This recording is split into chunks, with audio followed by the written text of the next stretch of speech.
ways traders use Bitcoin to make a profit.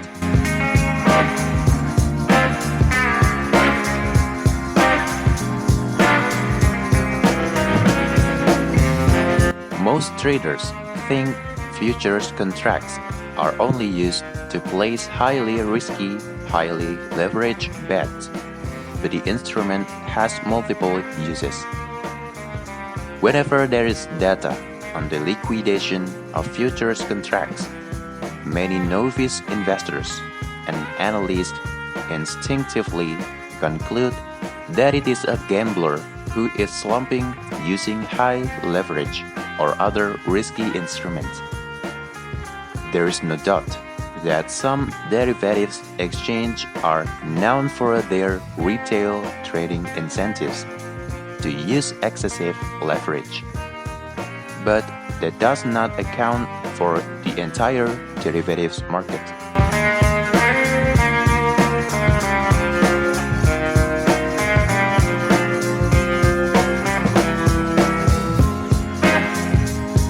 First, margin traders keep most of their coins in hard wallets.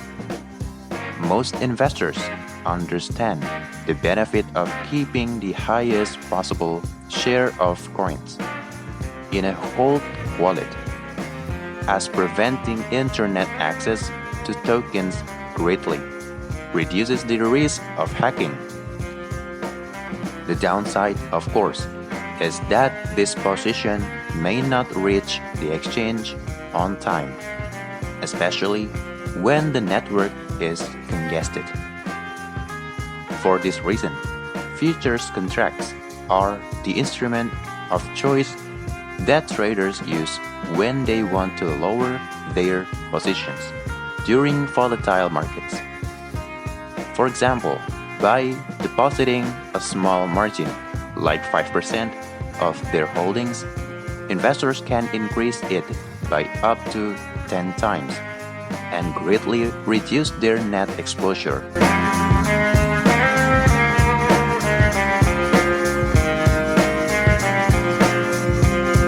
2. Forced tired liquidation. The Pope knows that during volatile markets, liquidity tends to decrease.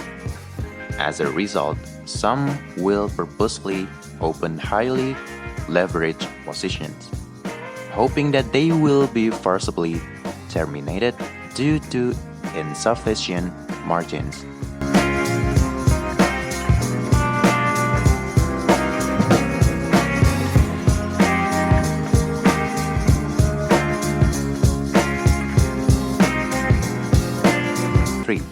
Leverage traders profit from the funding rate. Perpetual contracts, also known as reverse swaps, have an embedded rate that is typically charged every 8 hours. The level of funding ensures that there is no imbalance of exchange rate risk, while the open interest of buyers and sellers match over time. The actual leverage used may vary. When the buyer is the one demanding more leverage, the funding rate is positive. Therefore, the buyer will be the one paying the fees.